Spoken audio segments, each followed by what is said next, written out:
All right, you guys, podcast time. We got the equipment and the perfect business plan. Give our show away for free and tell no one how to find it. Ready?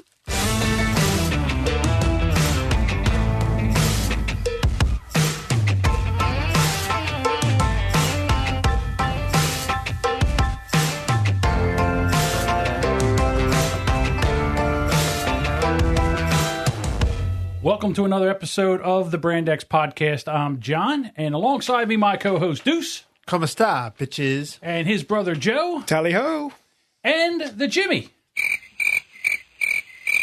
Of course the guy didn't show up. Oh, you know, I know when we have a good episode because the Jimmy always calls me as he listens to it. He's compelled to report. Yeah, he wants to report back to tell me what's funny and what's not funny. So he called me and I was in the middle. Well, the other thing is whenever I open the Brand X Podcast to edit, then of course I get nothing. It's the Jimmy. Oh, Jimmy, what do you do? What do you do? It's the Jimmy. Oh, so he always calls me in the middle of this. And at the one point I was like, you know what? Screw this. I'm not going to pick up the phone because I just don't have time for this. So then he texts me, 17 pounds. So now, of course, I'm like, what's he talking about? So I call him back. That's a heck of a non sequitur. Right. Yeah, right. So I call him back and he goes, a 17-pound shit. Ugh, I don't even know what you're talking about. I guess you don't have any women fans. I'm like, what are you what are you talking about? Do you understand the concept of comedy? Like, I didn't really take everybody, I really didn't take a 17. Not a literal. Yeah, I didn't take a 17-pound shit. Okay, that did not happen. So then he's like, I got to come on. I'm like, okay, we're recording at 6. Come on. Come on. You kidding me? I would love to have him down here. Tussle with the gym. Hey, Mom's here. Mom's in the hospital. Hey, Mom. I hope you're feeling better. She's at the hospital. She, every time she says she's feeling better, she ends up going to the hospital. I just think she likes the food. I think that's what the problem is. That's scrumptious hospital food. Right. That's scrumptious hospital food. Boy, I tell you what. Does that get rated? They have a Salisbury steak that's to die for. So, well, to me, a Salisbury steak, it's pretty hard to screw up. I mean, it's hamburger and gravy, basically, with a little bit of onions over it. I mean, you can get a good one anywhere. If you go to like the Texas Roadhouse or what was the one they called Lone Star? Yeah, they called it chop steak. Chop steak. Yeah. You made you think like it was like, well, it's exquisite, it's sort of like a stir fry. No, it's just hamburger. Hamburger it's gravy. A meatloaf is what it is. Yes, basically. Yes. All right, we got cousin Ed. He's with us. Yo, Ed, what's up? So everybody's starting to pile in. That's what I like. I like a full room. Pile on. So anyhow, the Jimmy, he was going to come on today because he was going to tell us some things. And I said, okay, well, come on in at 6 o'clock. And I get a call. Yeah, I don't think I'm going to make it at 6. Yeah, I might come in flying in sideways and, just come down the steps at 6. I said, no, don't you come in at like 6:20. He's going to come in like a fireman. Yeah, down the steps. Where's my mic? I got to get headphones. Like Yosemite Sam chasing that match down the shit. Exactly. So no Jimmy today, but that's okay. Yeah. What did he give you an inkling what he wanted to talk to you about besides the aforementioned 17-pound shit? Well, he's going to tell me about his day. You think you had a day, and I'm like, yeah, okay. So our listeners really care about your day, like. Joe's headphones are full. This is a dumpster fire. Yeah, I feel this show is a dumpster fire. I'm having a day. We're all having a day. Daniel's on here. Hey, Daniel, how you doing? Hey, I was listening to Daniel had Courtney 3000 on the podcast. I just heard it. I did hear that. Mm-hmm. And I heard it 2 days ago. I heard Daniel. Yeah. I didn't hear Courtney too much. No? See, this is Daniel. Daniel's talking like this. This is Courtney. Yeah, I give him a blowjob. And I was like, Daniel, get her up on the mic. I want to hear every word. Every word. Just so hanging on every word. I was. I like Courtney 3000. I think that show works with him and a co-host like that. This is Toe on the Trigger podcast. Courtney 3000? Courtney 3000 used to be a podcast. Okay. It sounds like another sex robot. No. She basically is. She basically is a sex robot. Oh, okay. I'm not going to lie. Courtney is her name, not the name of the podcast. Okay. Courtney 3000 is her name. Right. The podcast is Toe on the Trigger with Daniel. Daniel Reppold. Right. And they were talking about an article, I think it was in Cosmo, where the woman was writing an article about how women should stop giving blowjobs. I think she was like some kind of angry feminist. Oh, wait a minute. Was I being redundant? Think she was an. You know what I said? That's it. Go ahead, stop that. And you know what'll happen? She must be a lesbian. I don't know. I would imagine she's a lesbian. Or wants to be. And even Courtney said, you know what? If you don't do that, your guy's going to find someone that will. Mm-hmm. You know, it might be a robot. But... Nah. Jaws of death. Yeah, right. Yeah. I think we're a long way from a machine having all the nuances. That's true. That is true. Yeah, but it was an excellent podcast. Yes. And I am so far behind, but that was one I was like, what? There's something that just rise right up to the top. Like, oh, listen to that one. Right. So as soon as it down, I caught that one at work. I was like, oh, good news. So. Yeah, I was actually listening to your buddies over across the pond. The Tony and Wazzy. Yeah, Tony and Wazzy. Pull my finger. Those guys, just, I don't really understand what they're saying sometimes. It's just the way they say it. It's just hysterical. I just love listening to a couple of English guys talking about stuff. Like, he's like, yeah, you might end up like 10 stone. I'm like, I wonder how much 10 stone is. How much does that actually weigh? I think it's 9 pounds. A stone? Like oh, well. So you lose 90 pounds? Yeah, I think. Okay. Sounds good. I'm sure I'll be corrected by someone. Yeah, watch the movie Quadrophenia with the subtitles on, and by the end of that movie, you'll be able to figure out everything they're saying. Okay. It's like speaking French. Exactly. So Jimmy was just a mystery and had no idea what he wanted to take you to task on, and just the magic of the Jimmy. Just left you dangling there with some kind of like a illusion about the day he had. Exactly. Mm. Yeah, he comes in and there was also stories that we can't tell. Mm-hmm. He says, I got a story. Well, I can't tell that on the podcast. I'm like, you understand the concept of a podcast. I had an interesting week, but I can't speak about it. All right. I tell you what, I had such a week. Well, I wish I could tell you more. If I could tell you this story, you guys would be cracking up. Not the Jimmy, though.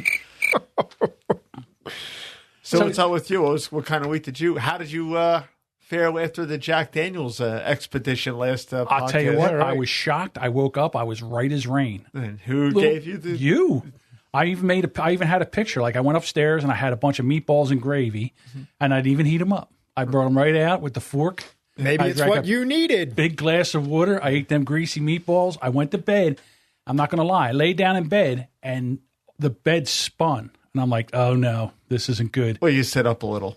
Prop yourself up. No, I didn't. I just picked my phone up, and I went on Facebook, and I said, never again. And I put the phone down and fell asleep and woke up at like the next morning. I didn't even wake up in the middle of the night like I normally do. Right. So, yeah, I was right as rain. So I didn't have ready to do it again. Yeah. No, I don't know about that. You should make drinking Jack a regular part of your daily regimen. Yeah, it was like funny. You were all tuned up. One thing I noticed as I was going back through and editing everything is there's truth serum in that. Oh, yeah. It's full of truth serum because there was a thing I didn't even realize I said about ice in the face with Sarah. Mm-hmm. I think I professed love for somebody. I love you, man. For another podcast. Yeah. Said you have a lot to drink. And I love you guys. It wasn't like that. I just said, yeah, how it is. Speaking of getting drunk, since you know me, I love all this techno stuff. Mm-hmm.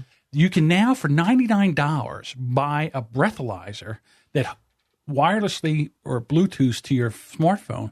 You can blow in it, and it'll give you your blood alcohol content right on your phone. Oh, okay. So now you don't go out and drink too much and get behind the wheel of a car. All right, now you need an app for this. Oh, I'm sorry. You haven't breathalyzer anywhere else? No. I mean, you don't know how much you... Well, okay. I could see some guys, they don't know how much... You're really going to take me on this? Well, no, probably I'm just be about a $4.99 app, if anything. That's $99. Yeah, okay. No, I'm just saying that, Yeah, I guess so. So you take it with you. You're in the bar, you're happy hour, drink a pitcher of beer, 2 pitchers of beer, you get ready to get behind the thing, pull it out, blow into it, and you say, And here's the other thing. Say you're over the limit. It calculates and tells you the time. It says, you should be good to go at in an hour. Oh, really? Well, first off, I want to say, if you are taking the trouble to download that app, you've got a real fucking problem on your hands. That means you're just out of control with your drinking if you're going to download that app. But what I'm wondering about is if that is saying that you're okay. Yes. how does that stand up in a court of law? Like if you get pulled over by the New Jersey State Police and they're going to breathalyze you, yeah, but my app said it was okay. Who's going to be liable? No, it also begs another question. You know how we always find out later that, you know, your apps have been monitoring your activities? Suppose this thing's like, how is it going to monitor? What's it going to monitor? The air around you? Maybe it's recording your history. It's kind of telling you, like, hey, this guy's drunk, and like kicks off a an alert to the police and lets them know. How do you know? Gives you your location. Yeah, right. Tells you exactly where you are. This guy's fucked up. Yeah, go get him. Go get him. I just thought it was. You got to think about this. Well, the thing to me is that if you get one DUI. You figure how much is that in fines? It's going to vary state to state, of course. I think it's about $8,000 in New Jersey, something like that. Yeah, so it's going to cost you $8,000 in New Jersey. Yeah, with increased insurance and all that other nonsense. So it costs you that much. And this is a $99 app that you can have with you. You could put it in the glove box of your car and just have it sitting there. Yeah. Oh, the only problem is, though, what if you're too fucked up to figure out how to use it? You know.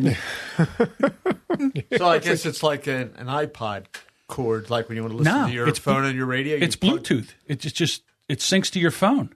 You blow into something that doesn't have the hardwire. No, it's all wireless. Oh, wow. You just blow into this thing. So you're basically and then buying that part. Look at your phone. Yeah, it's $99 for the thing you blow into. Yeah, that's really not that bad. No, to be quite honest with you, I thought it was a really good idea. I still think you have a problem if you're buying that. I think if you're young, it's probably if you're a young guy, probably come in very handy. Yeah, you know. Yeah, I'd be honest with you. I think they should give you that for your 21st birthday.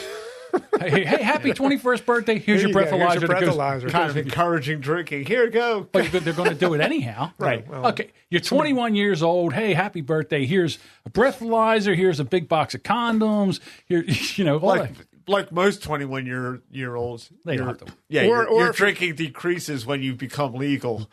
I did more drinking in between the ages of like 16 and 21 than I did at that point. Well, I think if you're a white college freshman female, it should be automatic. Here you go, orientation. And yeah, because you never know when Bill Cosby is your professor. Right.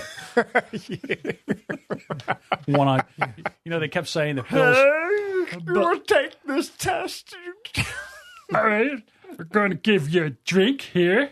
And then you're going to take a test. Budweiser, you're going to get the Budweiser, the Budweiser, you know, making all those fucked up noises and all that. Next thing you know, you're like... Well, they say he's legally blind now. Yeah. Bill Cosby. And I thought, you know, I was looking at him, and I noticed that the one eye was like heading left. Like Peter Falk? Yeah, he had one eye going the wrong way. Right. And I was thinking about why is that? And, you know, because if you're raping somebody, you always got to keep one eye on her and one eye on the door. And I think that maybe basically... Yeah, just by force of habit? The one eye starts to wander to the left. He's probably got like a neck deterioration, too, like always looking over his shoulder. Right. Yeah, right. So I think he's like diabetic or something like that because he... Yeah. Oh, is that what it is? Is that why he's losing his eye? Well, it could be anything. It could be macular degeneration, detached retina. So, you know, hey... You think his career is over? Just what else is he going to do? He says he wants to go back out and do stand-up again. Yeah, who wants to see That's that? a brave I guy. hope he's ready for all the protesters that are just going to be he's blind. I don't think he's there. going to see anything. Well, that's who's going to be but I think it'll be funny as hell. You know, there's going to be somebody protesting. It's not like when Pee Wee Herman got caught jerking off. You know, this is a whole different ball game, you know. Pee Wee Herman was able to pull that off when he got back on stage. Quite a lot of... I didn't know. There was like a couple of settlements over the years. Yeah. For Bill. Yeah. I guess. And they're talking like 20, in excess of 20 women, you know? I heard 50. Really, that many now? Wow. They're coming out of the woodwork. Well, yeah, it makes you wonder how many are just doing a pile. Yeah, so, they you know, smell, right. money. They say money. You know, I mean. Okay. But I mean, what a tragic end to a career. No, I think Robin Williams is more tragic than his. No. Yeah. No. Hanging yourself? Well, he was bipolar, and you know. No, I'm just saying. Like here, Bill Cosby. What's worse, raping a bunch of women and losing your comedy career, or hanging yourself? No, you're taking what I'm saying out of context. Okay, Bill Cosby had like the golden career. Yes, I mean he started in the late 50s through the 60s. He was on I Spy, and then he had the Cosby Kids when we were a kid. Then he had the Cosby Show. Hey. He had all those stand-up albums and everything, and then like. The guy was like at the apex of like any entertainer. Forget about that. And the he 90s, threw it all away. The 90s, he had that sitcom. Yeah, the Cosby Show. Yeah, that was just, you know, knocked it out of the park, and it was all family values and all this. Meanwhile, in at reality, the club, the club, he's dropping pills. Yeah, let me get you a drink. Club Roofie. Have a Coke and a smile, baby. Yeah. Poor Bill. I don't really feel sorry for him, to be quite I'm honest. being facetious. You know who's poor Bill's wife? Yeah. Well, she was part of that. She was kind of She like, was in on it? Well, they said that I don't know if she was in on it. She but was. She would help with the cover up. She was kind of like a Hillary Clinton kind of a deal, where she would like help. Cover it up. Yeah, buy off these women. Hey, pay listen, them off why and does she everything, have to? You know, she's got a nice lifestyle going over there. Why is she going to screw fuck this all that up? up? I know his kid got killed years ago. Yes. Yeah. That was In a robbery or something? He was shot? like a carjacking or Something like It was that. like Yeah, it was something I remember that. quite a few years ago because I still owned my store then. That was in the 90s, late 90s, maybe early 2000s. Maybe a little karma coming back at him? I don't know. You think? It's a shame his kid had to pay for that. Well, yeah, I hear you. Yeah. Well, speaking of technology, if we can get back on track Yeah. after the breathalyzer thing. So would you, well, first of all, it wouldn't work on a flip phone, Joe, so you're out. But I don't Deuce, have a flip phone. what do you have now? It's an old Samsung, but it's it's not a flip phone. It's not a flip phone. It's not a smartphone. It's not a smartphone. That's what you mean. Anything There it anything is. that's not a smartphone is There a flip it is. phone. Exactly. So what were you going to ask me? Would you buy the breathalyzer thing? No, I don't have a problem. I'm a professional. He comes every day. He shows up at the show with a cooler full of beer. Right. I'm a professional. Okay, I got you. Just checking. I will confess, I did get a little hammered this weekend. You did. Yeah, and I shouldn't. Bad for your foot. It's bad for my foot. I was having such a great time. Yeah, why stop now? Yeah, and I thought, let me do this right. Instead of me drinking over an extended period, let me just do shots of 151 with some iced tea, mix it together, make a hammer out of it. Now, was this at home? No, it was Yes, he's a kitchen drunk. I was having a great time in my kitchen. How did you get home? I drove. Professional. Jesus. Think everyone's a lightweight like you when you drink Jack? Well, it's actually- just so much of a chance to take so much of a chance trying to. No, what happened was after we were at the bar, we went out and went to the diner next door. This is over at the library too. That's my hangout. Okay. And had a little bit of a meal and some water, some conversation. A couple hours later, I was good to go. So I just walked back in the parking lot, started up, and I was all right. Okay. Just checking. By the way, you didn't ask if I'm drinking Golden Monkey. I was going to get to that. Okay. I was going to get to that when there's a story about you There later. is. Yeah, there's nonsense in the news. But we'll get to that a little bit later. But Me personally, or just pertains to me? well, it's about beer. It's about you personally. I was going to say there's a story about me. It's like, Network. whoa. It was network news. It's the nonsense in the news segment. We're trying to do segments now. But you were segueing because Joe don't have a smartphone. And Right. So I wanted to see if you were doing. So anyhow, one of the things that I have a problem with is I have a sieve memory. And this is why we go on tangents so much. Because I never noticed. I go from one shiny thing to another, and I need something to rein me in. And as when I was a elevator mechanic, I could never find the perfect tool bag. I could never find the perfect kind of organizer that I wanted to use. There's stuff called a Sana, and there's a thing called Noseby, and there's all these different types that you can get. Basically it has tasks and projects and all this, that you can kind of organize with.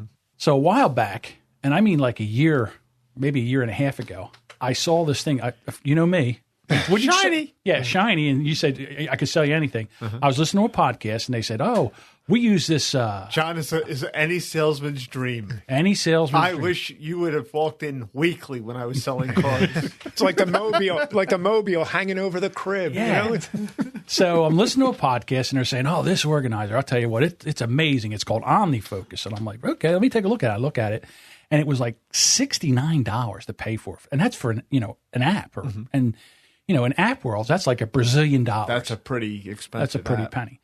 So, but I had to have it, so I buy it. And I open this thing up, and I'm like, I don't even know how to use this thing. Like, I tried this and tried that. So then about a week later, the guy listened to the same podcast, and the guy goes, well, I made a video. For $14.99, you can buy this video, and I'll show you how to use OmniFocus. I'm like, you know what? Sold. That's what I need. I need that. I need a tutorial. Right. So I buy the tutorial. It's 2.5 hours long. So I'm trying to listen to this thing. I get about 15 minutes, and that the So I was like, screw. You're sitting there doing the bobblehead. Yeah, I'm doing the bob and trying to watch this thing. So with everything that's going on, with the podcast, with the editing, I said to myself, you got to get organized. I got to get organized because I'm a lot of things are falling through the cracks. Pad and paper don't work, huh? No, not for me. No, it doesn't because I'll write it down and forget where I put it. Wow, right there? Yeah. It'll migrate? I mean, where would it I got go? fucking three I got notebooks. 3 notebooks. I wouldn't be able to find one thing on any of these. I couldn't find one thing. Well, here's what you do. Throw the other 2 in a drawer for later when you fill the first one up. That's how you did it in school. So I say, oh, you know something? I wrote that down somewhere. How do I find that? Hold on. Yeah, well, I know you can't be bothered with that meddlesome alphabetical system. Now, you know what he needs? How do you do that with a piece? How do you do that with a notebook? How about a they mounted- sell them like, you remember, A, B, C, Well, D. so what I You I'm need gonna- a whiteboard because you ain't going to say, I don't know where I put it. Trello was a whiteboard kind of thing that what we use for our show notes or the stories here. We use Trello. Yeah. So anyhow, getting back to this thing. Anywho. I was talking to a friend, Laura McClellan, and she has the Productive Woman podcast. So she does a lot about productivity and stuff like that. And I said to her, you know something, you're hip and happening and you have all your stuff together. What do you use to stay organized and everything? A pen and paper. No, she said, OmniFocus. You would have shit if she had said that, though. Well, they have a thing out now. It's called bullet journaling, where you take a notebook and you kind of just make like an organizer. There's a whole industry on how to do bullet journaling. Here's the other thing. I spell like a second grader. I have the handwriting of a left-handed yak. And yak? Yeah, so I can't even basically read my own So you handwriting. write like Ponda right after Obi-Wan Kenobi. Whatever that is, probably. Whatever that is. I'll tell you what, there's a couple of nerds that almost hit a telephone pole right now. But okay, whatever you just said. You probably. go, Ponda. Yeah, you go, Ponda. So I said, okay, you know what I'm going to do this weekend? I'm just going to knuckle down and I'm going to learn how to use OmniFocus. So I start the video. First thing I do is I go down and I get 2 big extra large coffees. I drink 2 of those and I couldn't blink if I wanted to. So I start listening. And I'll tell you what, I started going through it, and OmniFocus thing is amazing. It does so much that I finally, after I got through and seen what it did and everything, I started organizing. So here's the best thing about this. I have my iPhone. Oh, my iPhone. The iPhone. So when you do get that Smith & Wesson, you just get a holster for the gun on one side and a holster on the other side for your iPhone. You're like, so what's nice about this thing right now is that you can set up OmniFocus with Siri. Mm-hmm. So then I can just say, hey, Siri, put Fix Echo in room on my list. Okay, what's the name of your list? Inbox. I don't know. Yeah. I can't find it. All right, so there it is. It's there, and it's an OmniFocus. So all I have to do is just say something to Siri, and it automatically goes into OmniFocus. okay. So I don't even have to write. I don't need pen and paper. This is why when I play with the iPhone, it's Van Halen doing, what's that song? Eruption. And when you pick up your iPhone, it's Mary Had a Little Lamb. Mm-hmm. That's the difference. Now, this will be all impressive and everything if 3 weeks from now you're really super organized, and you won't be. I'm hoping. Check back in 3 weeks and let's see if John has his shit together. Hey, I'm going to take no. Now, I tell you what, to be honest with you, the reason that I feel that this is the one. Oh. This is the one.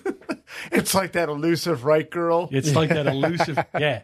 It's like tall. It's got red hair. Little crazy, but not too crazy. It's got its shit together. Likes to have a good time. One of those. It's the unicorn. This is like the unicorn of organizers, to be quite honest with you. And how many tutorials are you going to buy for here on out? To be honest with you, I think I have just enough knowledge that I need right now to really make it Enough work. to be dangerous. Well, I just love the thing where I can just use Siri right now. And talk Good to luck. it I mean, I and know you throw got it a in lot there. of irons. Well, in the geez, fire. I spent about 100 hours on this stupid Well, thing. no, so I mean, besides that, I know you have a lot of irons in the fire. You got a lot going on. They say the best organizer to use is the one that you will use. Mm-hmm. So I figured that with me now that I can do that. And I started, what's nice is I set up projects. Like one of the projects is this podcast. Mm-hmm. So then I have sub projects. So the project is the podcast, and then there's the sub project of the website. And then there's another sub project of social media. That would be a sub project. Well, no, there's 2 subs.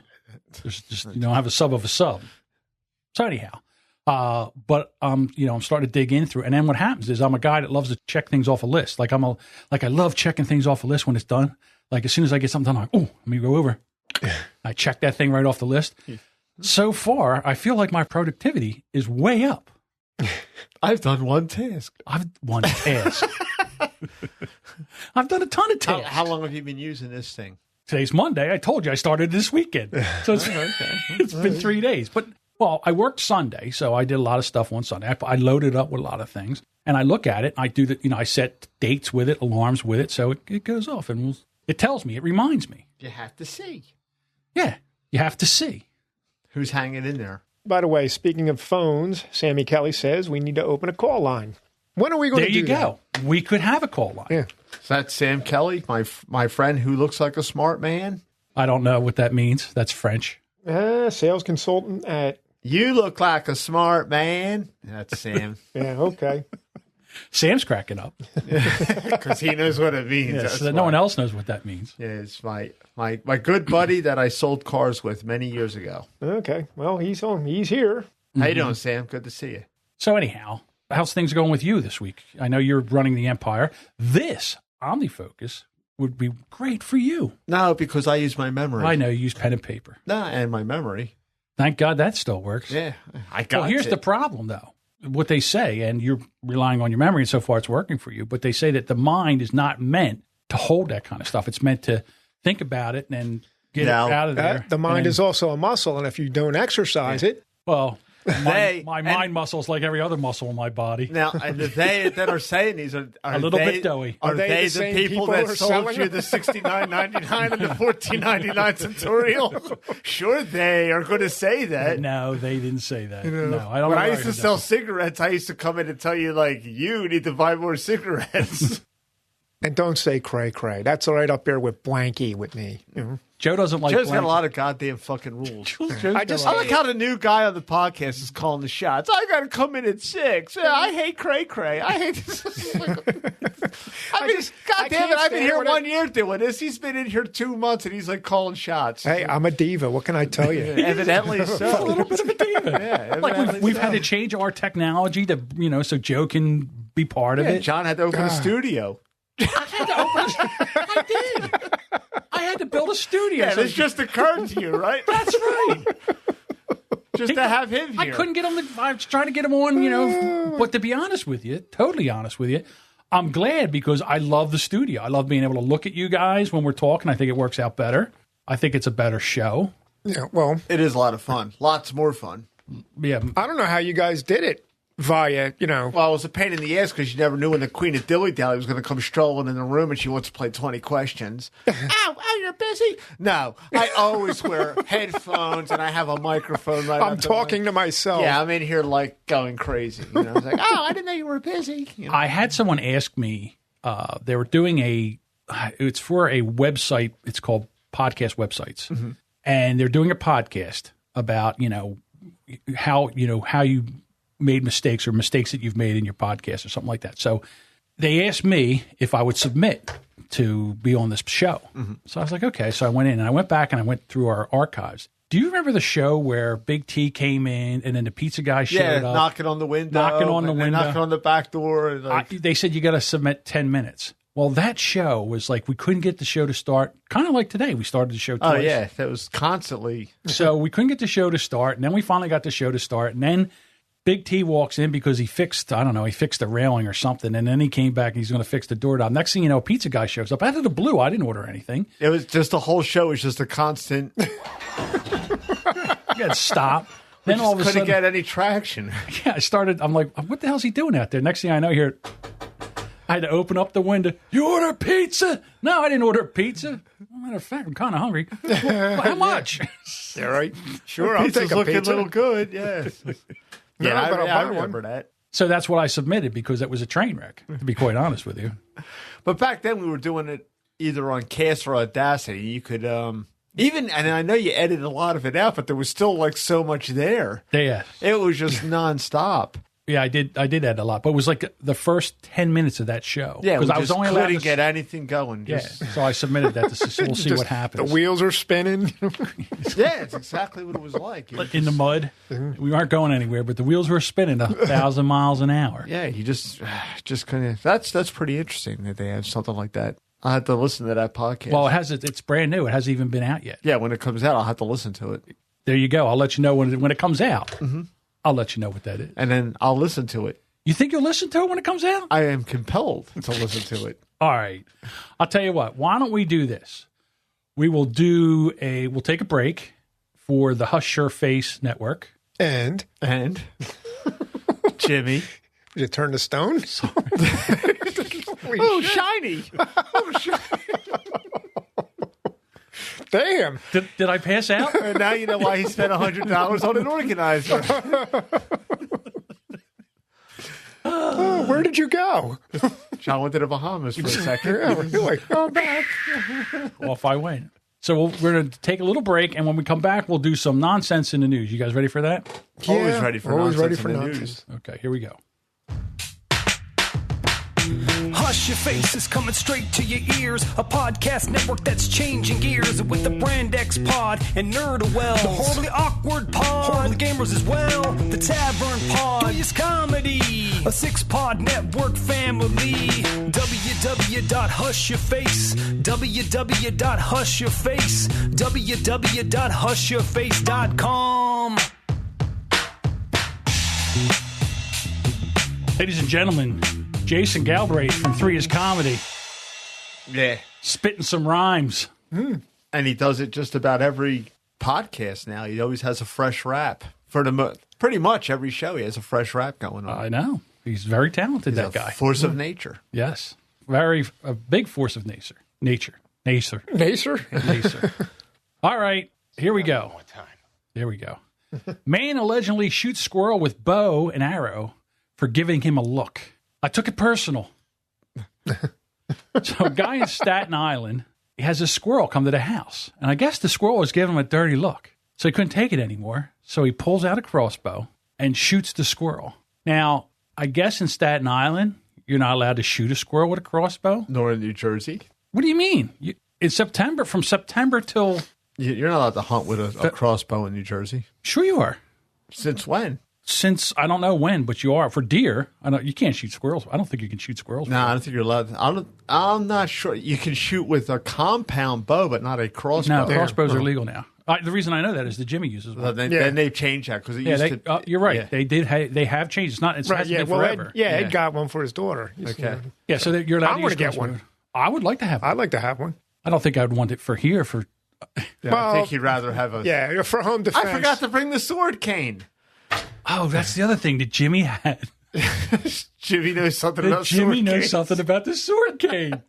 Does Jimmy have 3 of them like Deuce does? First of all, I got to put this whole thing on hold. We're kind of going off the track again, but So there was a woman that used to work. Well, all right, let me start this whole thing over again.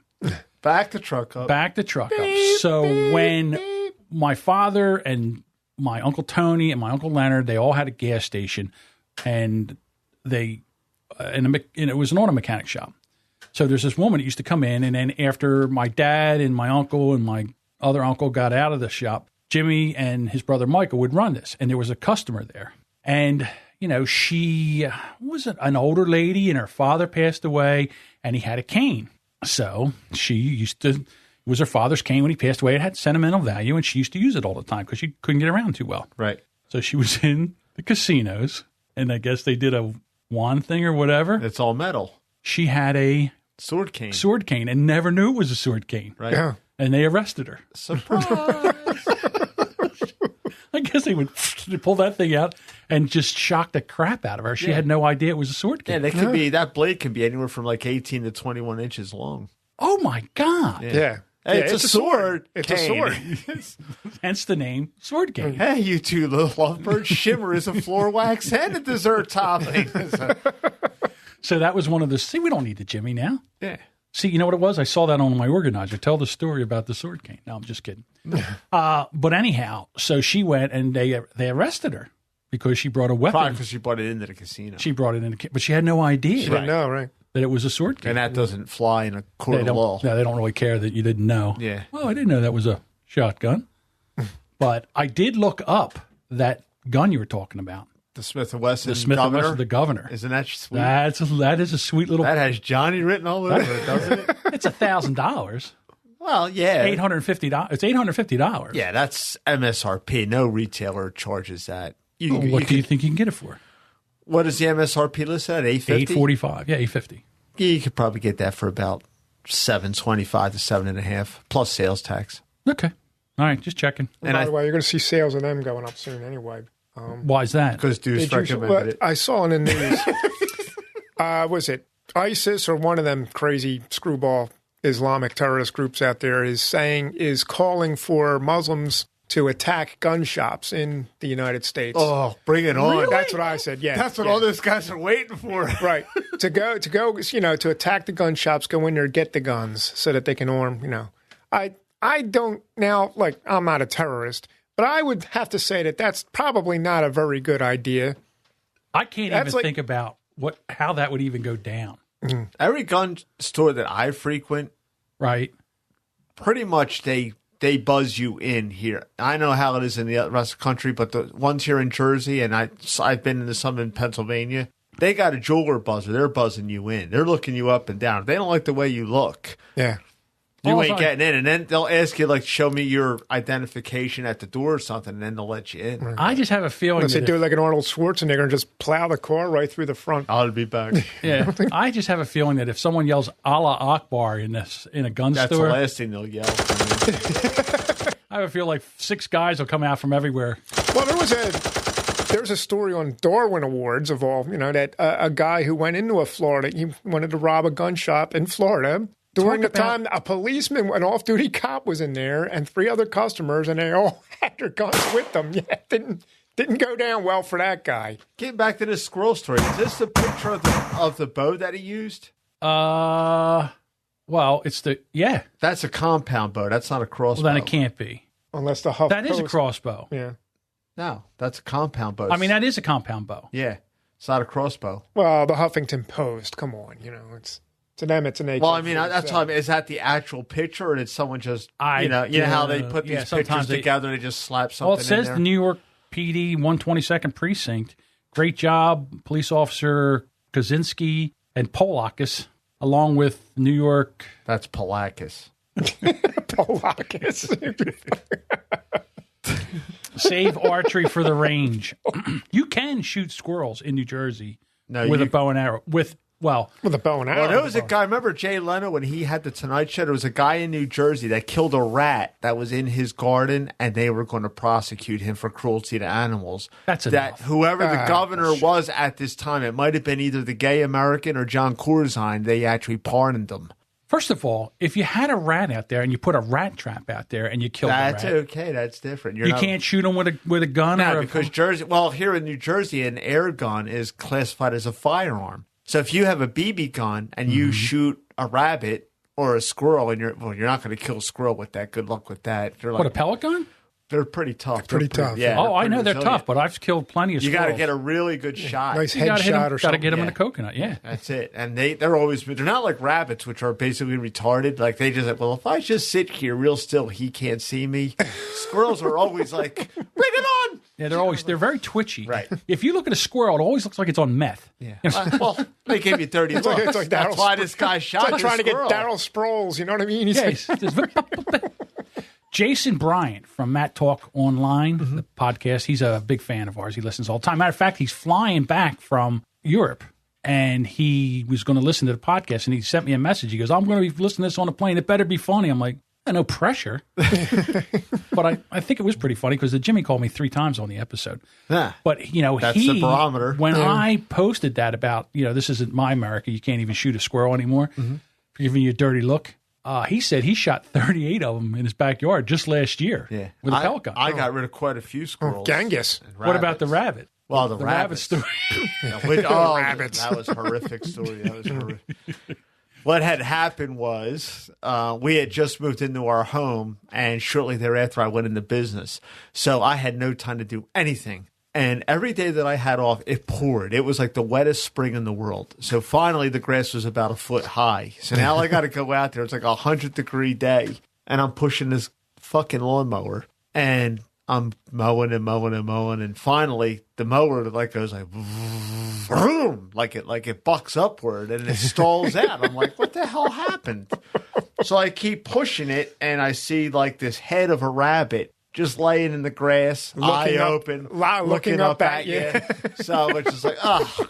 So apparently I had run over a rabbit hole. And when the mower came over, it spooked the rabbit. And he stuck his head out of the hole at the wrong time. Well, I think the rabbit jumped out because he got spooked, and that's why the mower rose. It's a push mower. And I immediately threw up.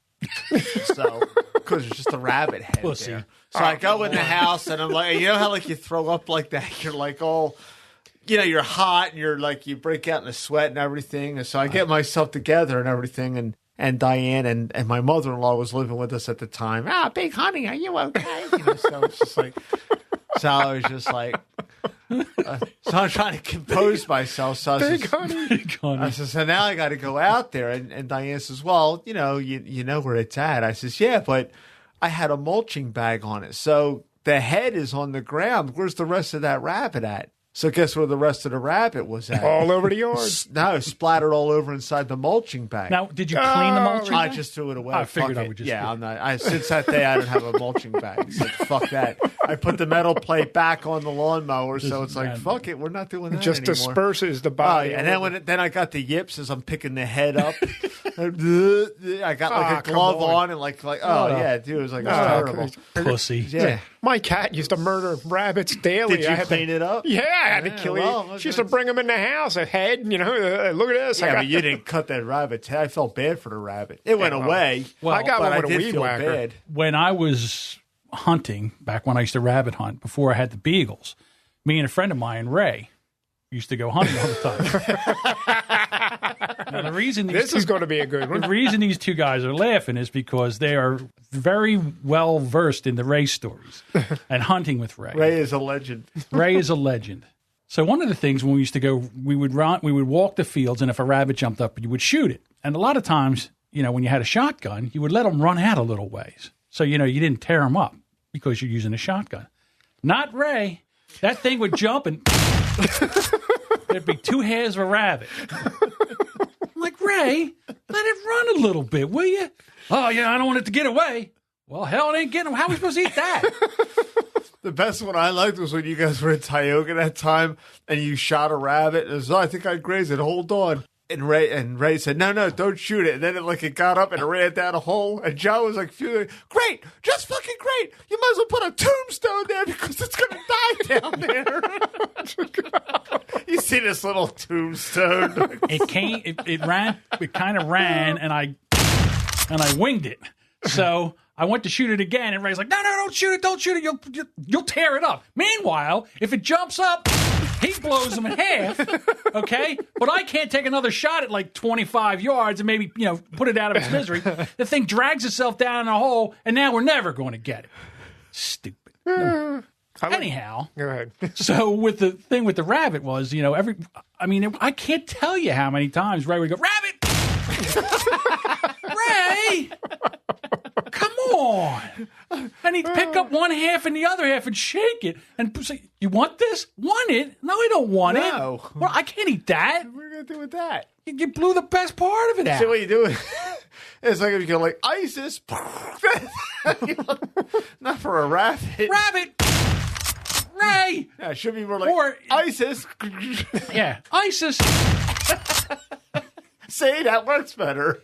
But we used to go deer hunting too, and one of the reasons I stopped hunting deer with a bow was because, and remember when we talked last week about getting a gun here, I feel to be a responsible gun owner, you have to be proficient with your weapon. All right, well, you have to practice with it, whether it's a pistol or a shotgun, or if you're going to go bow hunting, you have to go out because I don't want to wound a deer and then have to track it. And I want a clean kill. Because you never know when years later when the deer comes back for revenge.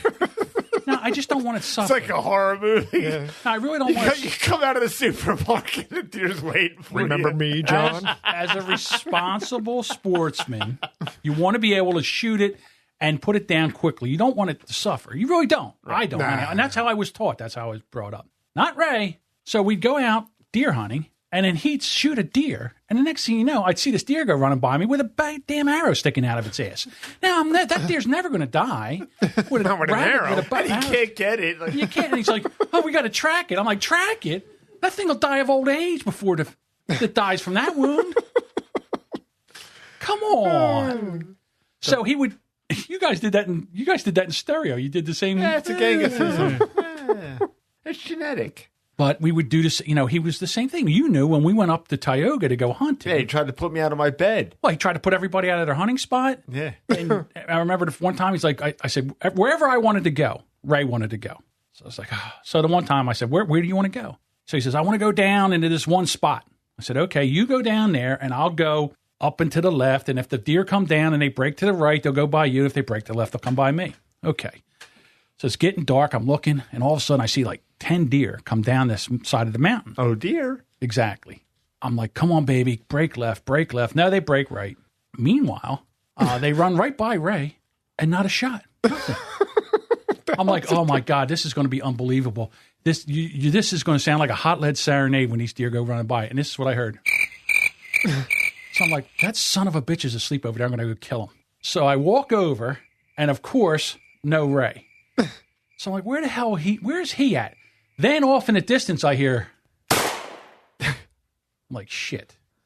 There was one spot in this whole mountainside. That you were forbidden. It was a 10-acre spot. Right. That we were not allowed to hunt. We could hunt the rest of the whole mountain. Yeah. And up the other side. 97 acres available. Right? Just don't hunt on this 10. 10 acres. He went in there.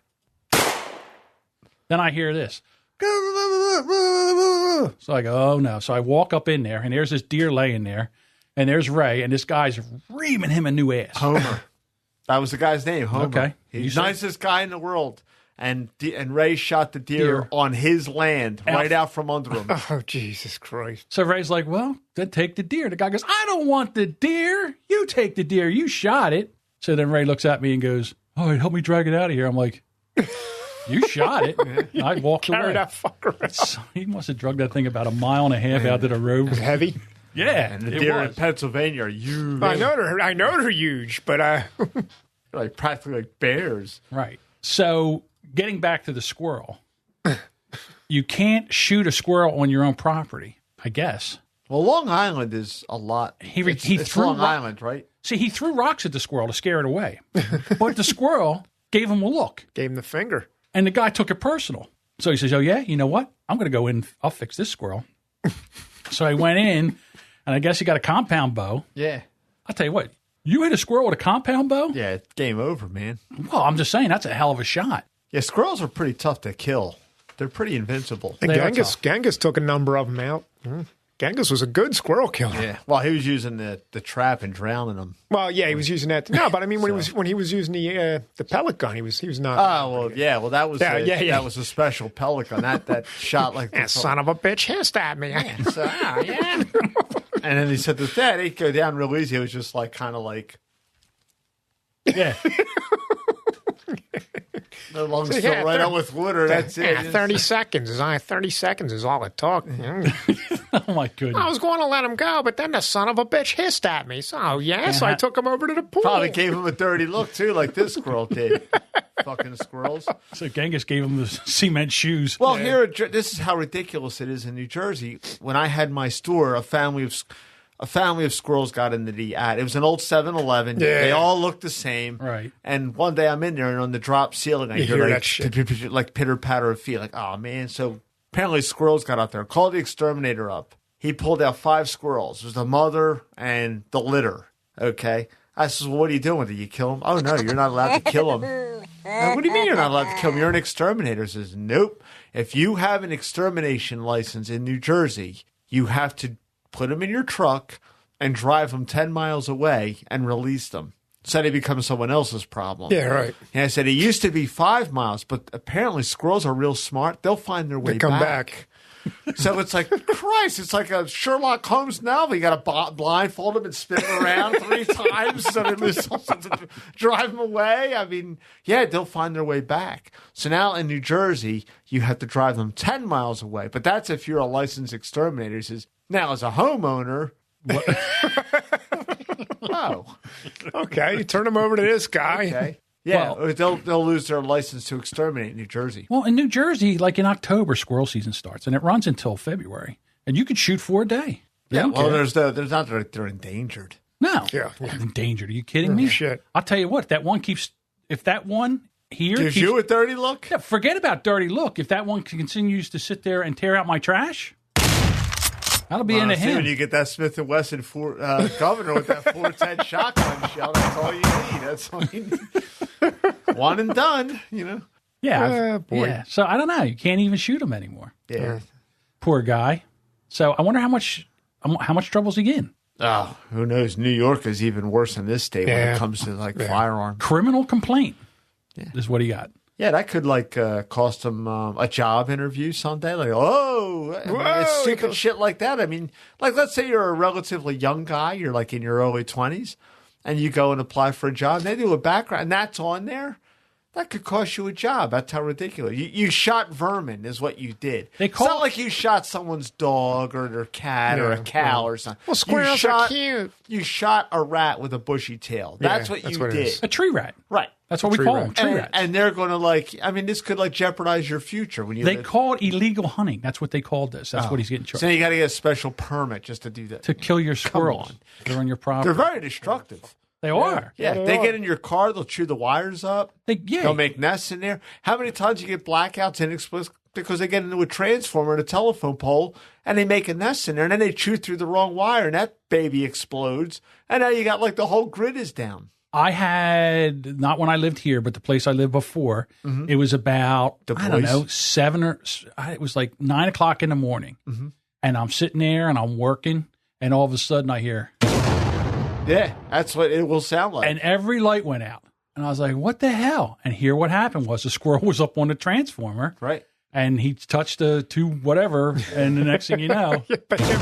When I had my store, it was like a gigantic jackpot. Jersey was a mega million state. Then later on it was Powerball. But it was like a $200 million jackpot, and all of a sudden the power went down everywhere. I mean, it went down everywhere. Why? Fucking squirrel chewed through a transformer. Yeah, that cost me thousands of dollars because that transformer was out for about 7 hours. Holy cow! It was like me and the person that whoever was working for me at the time, we're sitting there with a calculator and a cigar box, conducting business the old-fashioned way. Really? Yeah, people are buying. Oh, damn right. I couldn't sell lottery tickets, but I could still sell cigarettes and bread and newspapers and all that stuff. I thought you were taking numbers. No, I couldn't do that. I lost all my lottery commission. Mm-hmm. And then when the power came back on, I had to take all my notes and re-ring everything into the register manually. Yeah. It was like all because of a goddamn squirrel. See? All right, next story. Squirrels. All right. Now, talk about stupidity. Oh. Okay. There's a guy in Australia. He sees a shark swimming by. Not like a little baby shark, like a 9-footer. And I guess he had just enough alcohol in him that he dove in with a rope and tried to rope the tail of this thing so they could bring it in. Well, he did get the rope around the tail, and the thing came around and bit him in the leg. And I got the video here. Nah, it looks like a tiger or something. A what? A what? Yeah. Here it is. All right, so here comes the shark, and here comes Crocodile Dundee. He dives in.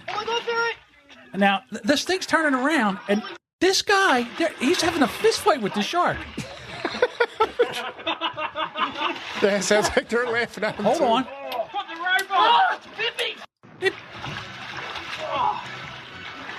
Oh, crikey!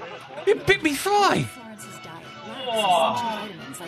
11-shot fight, man down. Oh, there goes the other ad. God damn this. I'll tell you what. Yeah, okay. Pop out. I don't know what's going on. He's playing music. I got the video going over here. Well, he said he got in a fist fight, so. What's this fist fight? I understand it was a fist fight. But he got bit by the shark. That's just absolutely crazy. I'm like, where the hell was he thinking? Just, He dives in. I mean. You know how much poontang that guy's going to get, though? I guess.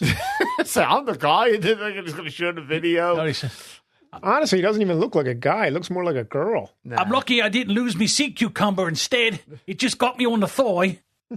You do horrible, accents. You don't think that was a good Australian? Fuck you, that was a good Australian accent. Sounded more like Scottish. Well, let's hear your Australian. Yeah, let's hear you. No, I'm not that good at it. I know better than to indulge when I've been indulging.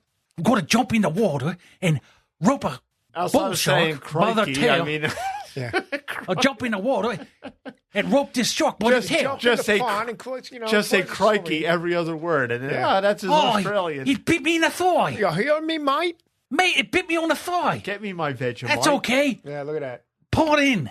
Damn. That's quite a cut. Yeah, he's got, that's quite a boo-boo. Well, I mean, he could have lost more. What So an then he's ass. got his bandage wrapped around his leg, and they're sitting there with the shark. They still got the shark. He did win. He did win. Got to give him that. When the shark's not sucking water and he's sucking air, you won. Well, them Aussies are fucked up, man.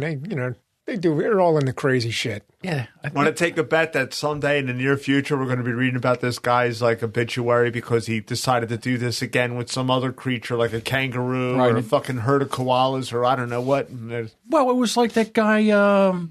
What's the guy that got killed with the stingray? What was his name? Steve Irwin. Steve Irwin. Yeah. Steve Irwin. Well, that was a freak accident. Yeah. Freak accident. The guy was always doing something. He'd grab a snake by the tail. He was grabbing crocodiles by the tail. Right. He was in there always being dangerous. And a stingray took him out, shot him in the heart. Yeah. And there's actually video of that. Impaled him, yeah. Mm-hmm. But his son's doing that now? Yeah. His son's doing Well, it's a family legacy. I have to laugh because right after that happened, the Phillies were in the World Series and they were playing. Is that how long ago that was? In 08? Yeah. They were playing the Rays. Okay. Oh. Right? So leave it to Philadelphia fans. While they're playing them, somebody had a sign out there that had a big picture of Steve Irwin's face, big smile on his face. He goes, "Win one for Steve." And I forget. I think it might have been Harry Kane. Oh, that's kind of poor taste, but it's like, but you could hear him laughing too. It's like, look at the Philadelphia fan and win one for Steve. All right, let's go to our next story. Backyard fire meant to scare possum causes $50,000 worth of damage to a home. This is in Pennsylvania. This is over by us. Okay. A man trying to scare away a possum from his yard accidentally set fire to his house, causing $50,000 worth of damage. Lancaster City Assistant Fire Marshal said the man, who lived in a rental home with a woman and a child, started a backyard blaze with leaves and charcoal lighter fluid shortly before 5:30 p.m. Wednesday. That can't end badly. In an attempt to drive away the possums living around his house. His intention was to use the smoke from the burning leaves to hopefully scare away the possum. Did it work? Apparently I don't not. think so. Unfortunately Scare for him, it away, Scare it, the exterior of the residence was made out of wood. And the fire got out of control and spread to the residents. Yikes. 50,000, wow. I remember this story. This is a while back, and I tried to look it up, but I can't find it. Again, with the squirrels. So the guy was having problems with squirrels in his back, and they had a big nest. Mm-hmm. So what he did was he threw like all this gasoline on the squirrel's nest, and then he threw a match on the squirrel's nest. Well, the squirrel's nest caught on fire. The squirrels caught on fire. They come running. They ran out and ran into the house. They I ran up and that. into the house and burned his house down. Yeah. You son of a bitch, I'll show you. Screaming squirrels. Yeah, they ran in and burned his house down. Did you ever see, I know you have, I'm being rhetorical here, but did you ever see an opossum? Yeah. They are the ugliest creature on it. It makes you wonder what gate of hell they crawled out from. They are. It's just like, they are the most horrifically ugliest animal I've ever seen in my life. When I was a kid, about 12 years old. They look like they're part reptile or something. They look like mammals. Yeah, it looks like God wasn't quite finished with them yet. Like, yeah, get down there. So I was 12 years old, and I wanted to go trapping because, I don't know, I was too young to hunt, and I wanted to trap. We used to live around a swamp, and I wanted to go trap muskrats, but my dad said, "You're too stupid to go out in a swamp. You'll drown." So he says, "Let's try." No self-esteem issues for you. No, none. So let's set up. See, and then everybody wonders why John is... It all makes sense now, doesn't it? I have to be right at any cost.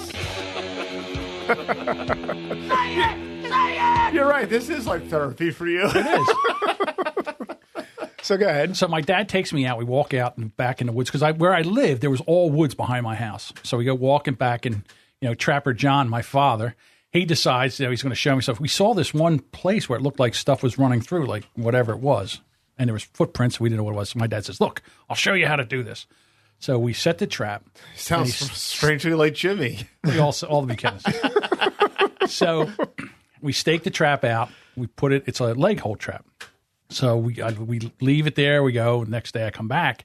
I come home from school and I go back to check the trap, and damn it, there's something in there. But I can't see what it is because it's got the foot, but its head's there. Mm-hmm. So I go running back and I get on the phone and I call the Jimmy. And I said, Jimmy, there's something in the trap. He goes, what is it? I go, I don't know. It's silver. He's like, is it a possum? I said, I can't tell. Its legs over its head. I can't tell. He goes, well, go poke it with a stick. So 12-year-old John gets off the phone, runs back out there, gets a stick, and I poke it. And sure enough, it was a possum, and it was alive. So I said, run back to the house. I call the Jimmy on the phone. It is a possum, and it's alive. What do I do? He goes, beat it with a stick. I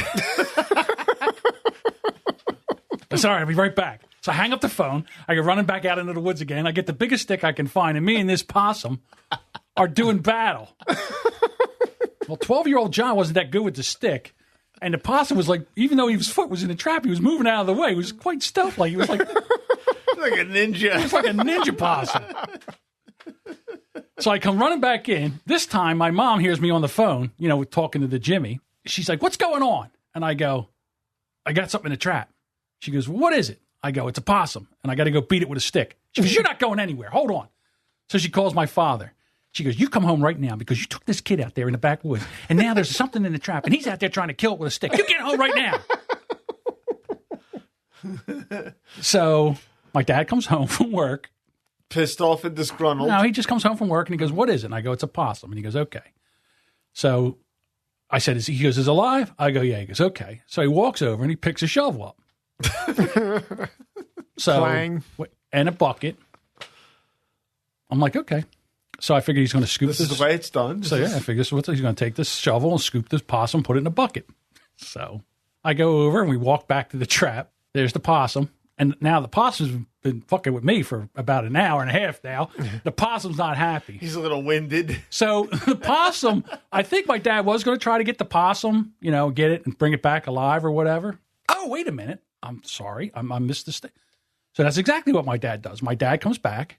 He gets the shovel, and he takes the possum, and he takes the shovel, and he pushes it in a bucket, and he takes the thing, and he brings it back. So now we have the possum back at the house, staked out, foot still in a trap. And my dad's like, what the hell are we going to do with this possum? And my mom's giving him an ear beating. I told you not to let this kid trap. You know this was going to happen. Now what are we going to do with this thing? So my dad's trying to figure out how to get the foot out of the trap. Throw it in the lake. The possum's attached to an anchor. He'll go right down. Now, my dad picks up the shovel, walks out, and gives that thing a shot right behind the head. Splang, there you go. Tink, right behind the head, and that thing did about 3 swirls, and then that was it. It was done. So then I took the possum. And he wasn't playing possum either. No, he was not playing possum. He was not playing possum. So then we took the possum to where you can go get them, you can sell the skins. Mm-hmm. Because that's what I was going to do. I was going to make money by selling possum skins. That was my plan. That was my big... Get rich quick scheme. Exactly. Your big inspiration. I'm going to buy a Monte Carlo with this. So we take this thing over to the place to sell the possums, and the guy goes, "Oh, that's a nice look. That's a big possum. Okay, here you go, 50 cents." Like 50 cents. It's a lot of work for 50 cents. Right, because muskrats were getting $3 a pelt. So then I said, I got to go muskrat trapping. So I did end up going muskrat trapping after that. Mm-hmm. And we didn't make bad money. Yeah. We would make, I don't know, $25, $30 a week. Yeah, there's not as many muskrat around as there used to be. I wouldn't know. I don't go. Well, I hear from the guys that I work with that do trap them and everything. Yeah. So just where I work, it's pretty much Alabama. It's true.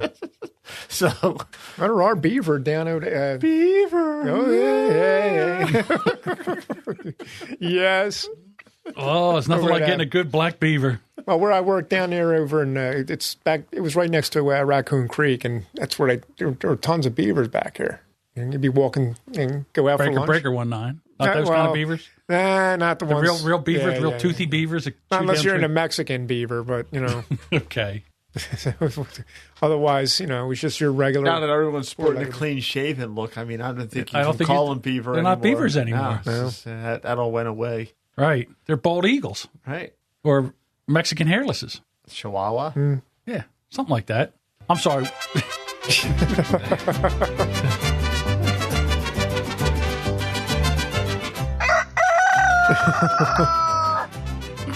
So tell us about the beaver story. I don't have a story. You just you go out for lunch and you walk around, and they're all over the place. It was like a lot of beavers. Yeah.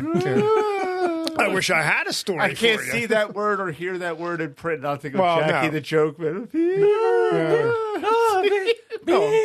Beaver. Oh shit! Beaver University had to change their name because of the connotation. Because of the internet. Yeah. Do an internet search for beaver, and that would show up. Like, that was we had this guy. He was a big striper fisherman. My friend Gary was telling him about what is this website? Was he very large and fished for striper, or did he just like to fish for stripers a lot? He liked to fish for stripers. Oh, was he fishing for strippers? Well, Gary told him about the website. It's like a big stripers website and everything. He tells him, yeah, it's just stripers.com. Well, no, you know, he's in work on his break. He put in strippers.com. And he put strippers.com. Well, what do you think popped up?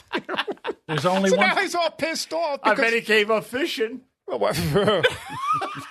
Well, the IT guys saw this, and they came running right out because they monitored everything that went strippers.com. He's got in trouble. Then he starts giving Gary a bunch of shit, like, oh, what are you telling me? And this is why grammar and spelling are important, John. Yes, you're right. Absolutely right. I said stripers, not strippers. Well, I didn't know. That extra P makes a big difference. Yeah, it's a totally different context. Exactly right. That's legendary. Oh, boy. Well, Michael, Jimmy's brother, they were out striper fishing, and they caught a couple big stripers, and Michael's like, look at the size of this stripper. And I was like, stripper? And I looked. Oh, he posted it on Facebook? Okay. Everybody that fishes does not know how to spell striper. Right. Because they all put stripper. Stripper. Exactly. Yeah. I think it's a Freudian slip myself. There was I saw a video. Think they're stupid. I saw a video the other day. Could be both. I saw a video the other day down in I guess it was on the Delaware Bay. The guy's going down there, and he was doing some kind of work. So he said, I'll take my fishing pole. The stripers are running. Mm-hmm. So he's got the line out, and all of a sudden he hooks something. So he's pulling. He's like, I don't know. It doesn't feel like it's... Pulls up a chick? Yeah, he feels like it's... No, it's like he says, I think I snagged something. So he's pulling. He pulls up a fishing pole. He's like, what the hell's this? So he gets the pole. He looks at it. He picks the pole up. He's like, there's a fish on here. He takes the pole that he just pulled in and reels that in, and there's a striper on the end of that. Damn. I wonder how long that rod was in the water. And it didn't seem like it was on there long because everything was still clean on the rod. So I don't know. I guess the guy was sitting there with his pole and a pole holder. Not paying attention. Next thing you know, or a kid who was holding it and pulled it right out of his hands. Well, that kind of happened to me and Wise when we were crabbing. We lost one of the crab traps. The current was really strong, and the whole line went in the water. It pulled the floater and everything went down. We ain't going to see that from here. We go away. We come back. Hey, there's a Wise throws in his crab trap. He manages to snag onto the other crab trap, pulls that up, and there's like 4 crabs in there. There you go. Sweet. Mm-hmm. That's cha-ching. There you go. And Wise was good. He was good luck too. You bring him along, all of a sudden the crabs are coming. Okay. He just caught his first fish. He just took up fishing on. He pulled. I don't know what kind of fish it was, but he caught a big fish like this big. He sent me a picture and a text and everything. See, I never liked fishing. It's freshwater. Oh, I love fishing. I haven't done it in years. What are you doing over there? I'm trying to get the next story up, and what do you think's happening? Commercial is playing. Pop-ups. And I can't seem to stop it. You sons of bitches. And then if I go and I click the thing to try to stop it, it takes me to the... Because I don't intend to go through that hell again. Exactly. Sorry. I didn't mean to... What story were you looking up? The Vero beach man asked police to arrest him for DUI. Oh, yeah, that's classic. Sorry about that. I won't open it up because... Yeah, don't you do it. Because then we'll be doing it all over again. Exactly. And then... Because I don't intend to go through that hell again. Exactly. A 43-year-old man asked an officer if he would like to make an arrest for a DUI because he is drunk.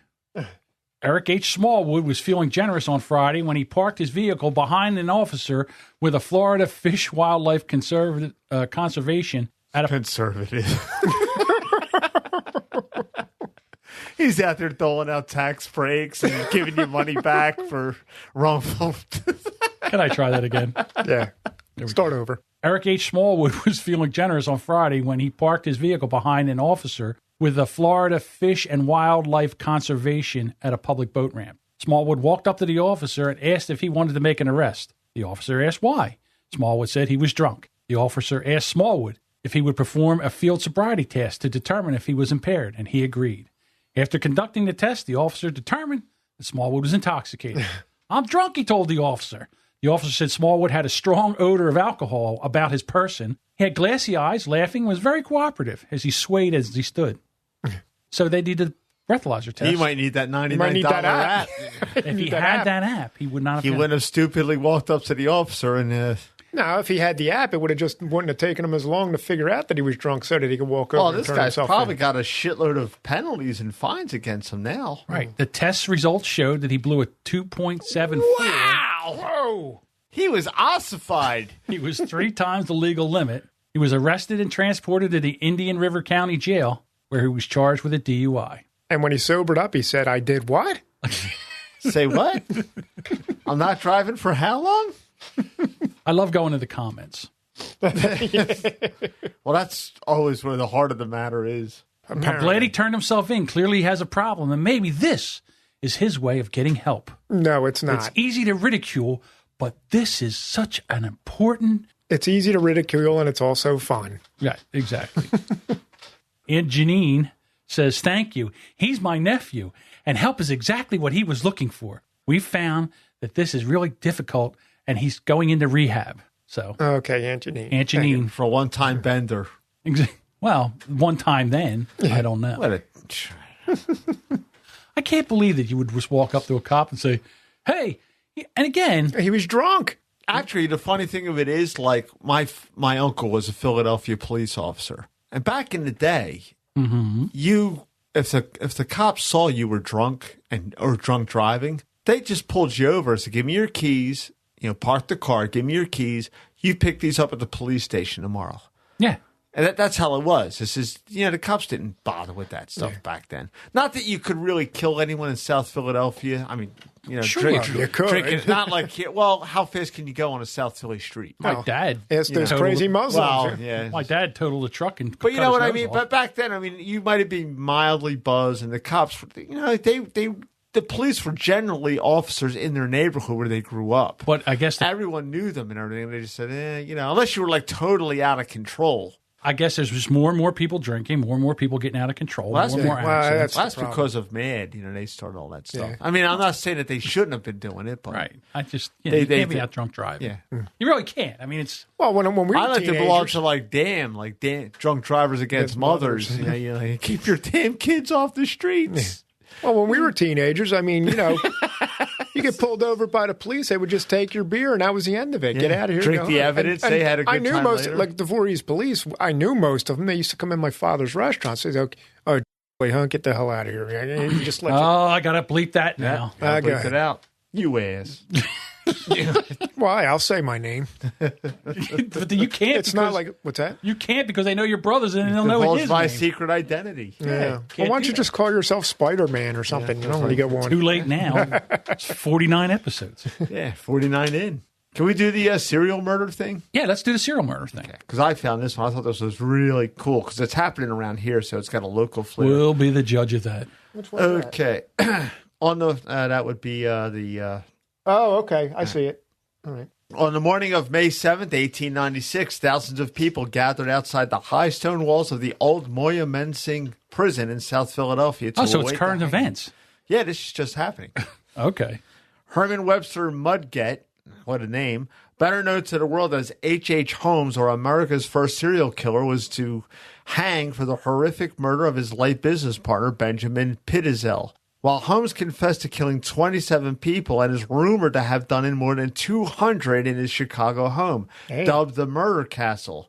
It was the death of Pitezel, whom he burned alive to collect $10,000 in insurance money that sent him to the gallows. That was big money back then. That was a ton of money back then, $10,000. That was probably like $250 now, I guess, $250K, I'll bet. Mm-hmm. At around 10:15 in the morning, the prison superintendent fitted the noose around Holmes' neck and the trap was sprung. After the drop, Holmes twitched uncontrollably for 50 as I laugh. Kind of like that. Uncontrollably for 15 minutes. Kind of like that possum my dad hit with a shovel. As he slowly strangled to death. But after 20 minutes on the rope, prison officials officially declared him dead. Okay. But was he really dead? Well, he was dead. Well, Was it really him? Here's the thing. Following the hanging, rumors spread far and wide that Holmes, a master con man and manipulator, had paid off prison guards to hang a cadaver or some unsuspecting fellow inmate in his place and let him slip off into hiding in South where America. am I going? What are you doing? Where are you taking me? Why are you putting that burlap bag over my head? What's going on here? Why are you gagging me? Shut up. Now, almost 121 years later, and following a request from a descendant of Holmes, a Pennsylvania court has issued an order to have the alleged remains of the murderer dug up from his unmarked grave in Holy Cross Cemetery outside of Philadelphia. That's where my grandparents and most of the Italians of South Philadelphia are buried. They get buried. So meanwhile, they had an unmarked grave, so they're out there digging all these holes trying to find the right. No, they know where it's at. It's just the public wouldn't know where it was at. I got you. That's what that means. Yo, John, why? What? It's 120 years ago. More on this. Accused South Carolina serial killer denied permission to go to mom's funeral. That's a different story. Why is that even in here? Oh, here it is. While the University of Pennsylvania's Department of Anthropology will conduct forensic testing on the remains, the team digging up Holmes' coffin won't have an easy time. The Chicago Tribune reported around the time of his death that Holmes requested to have his body encased in several barrels of cement, weighing around 3,000 pounds. In an effort to insure his body against the vandalism or scientific curiosity of ghouls. That's slightly ironic for a guy believed to have dismembered and skinned the bodies of his victims before tossing what was left down a grease chute that led down to a lime pit and selling the remaining bones. Holmes, a pharmacist by training who studied at the University of Michigan. No one cares. Land a plane. Think like how he could take as long as he wants to tell a story, but you and I have to land the fucking plane. Yes. Started his criminal career by pawning off water as patent medicines, but was early on suspected. Since John is impatient, Holmes' main targets were believed to be young women, whom he lured in with the promise of room and board with jobs in his pharmacy. His murderous exploits during the 1893 World's Columbian Exposition were detailed in Eric Larson's 2003 best-selling nonfiction, The Devil in the White City. So basically, this guy, and this is a pretty extensive article, I had no idea. I mean, this is like local history, and this guy's like considered the first serial killer in the country, and it's like kind of happened right here in Philly. I have questions. It's kind of a local story. I have questions. First of all, he's going to be hung, so they hang the guy, and then so the guy's wishes were to be buried in 3,000 pounds of concrete? And you know what I would have said? What are you, out of your mind? That's a lot. Well, he had money, so he probably so his money. That. So he arranged. Well, to he have, probably because I'd have said, you know what? We're going to put that. You want 3,000? How much concrete? Okay, good. You. You're going into a hole, is what you're going into. Well, at that time, with the ghouls thing, a lot of people, grave robbery was very, very big. That didn't become like a federal crime until, I think, the early... What were they going to rob? Well, they would take the cadavers and sell them to, like, medical schools and doctors, and they would perform, like... Really? Hey, I got news for you. That was a big deal back then. Nowadays, with all the immigrants coming into the country, when my mother died, my neighbor worked for the funeral home. Mm-hmm. He had to stand when they put the coffin. You have to stand there and watch them put it, because most of the grave diggers now are all Mexicans, and what they'll do is when everybody leaves, they open up. Yeah, they open up the coffin and take everything. Because apparently in Mexico, that's what you do. Well, I kind of understand that, because what happens is they get buried with their wedding rings. Well, yeah, right. So you have to stand there, make sure the grave, the coffin goes in. They fill in the hole, and then goes over top of it. Senorita, you don't need no rings. We can take these rings.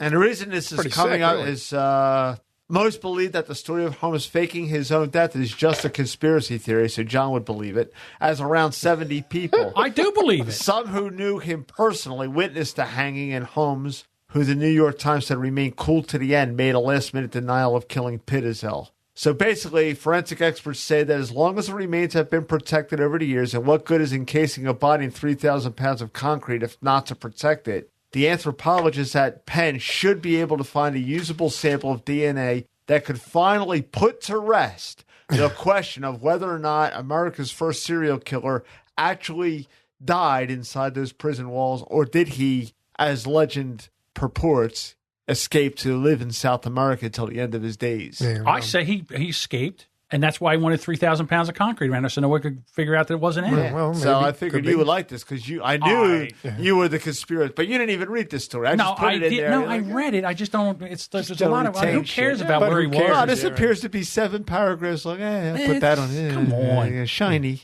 You know, if I'm the University of Pennsylvania, when I got to go down there and get to that 3,000 pounds of concrete, it's just going to be clear. Yeah. All right, let's see if we can find a piece of bone. Get some bones here. Yeah, I'm not chipping through that thing so I can take the whole body. And by the way, John Wilkes Booth, he was running around too, well after his death. I would say probably. How do you know that? No, that's what there's a big conspiracy theory about. Oh, well, okay. I thought you were being serious. I was like, Do I look? That was a conspiracy. Lincoln's death was a conspiracy. There was a movie no, made I of mean that. about John Wilkes Booth still Yeah, he survived. execution. He survived the barn burning or they whatever it caught was. him, yeah. Oh, they got him. Yeah. Where could he go? He had a broken leg. Yeah, he couldn't wasn't run. running too far.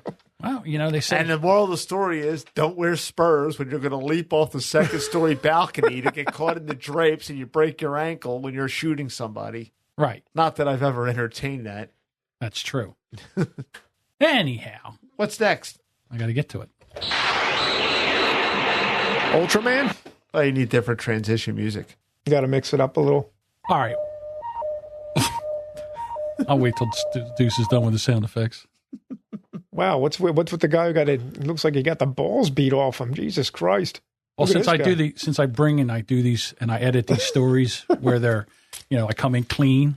I can't have people talking and running sound effects as I come into them, so I have to kind of come into them clean, Hot, clean. You know what I'm saying?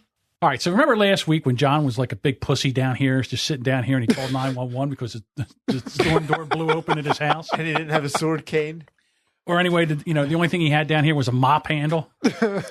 And he didn't want to get beat up by somebody, so he decided to call the cops like a big pussy. Mm-hmm. Well, not like the man over there in Florida. Luis, let me try this again. Who cares? No one knows this guy's name. I'm going to try it again. Luis Bardiza broke into a home and threatened a homeowner and his girlfriend. The homeowner reportedly followed Bardiza and restrained him until deputies got to the scene. Restrained him? Jesus, look at the Bardiza's face was bruised and scratched up from the altercation. He was taken to the hospital for treatment, later booked at the county jail. He faces several charges, including aggravated assault with a deadly weapon without intent to kill and armed burglary. Of the occupied residence, his bond was set at $123,500. That's kind of a funny number, isn't it? Don't you think about that? Well, they probably they stacked the charges. Right, yeah. So, like, this charge would be X amount. I This got charge, you. so he has several charges, so they stack the charges. Right, but so unlike John, this guy, You can act like a man. Look at you. he beat the dog shit out of this Yeah, guy. look at Looks the like- guy, man. Holy shit. I mean, You bust into my house, you son of a bitch. I'm going to kill you. he looks like a It's like Mo Howard got a hold of him or something. he took quite a beating. Yeah. If that was restraining, I'd hate to see what he'd look like if the guy actually put a... Well, the guy was trying to get away. Well, that was his first mistake. That's right. That was your first mistake. All right, here we go to this story.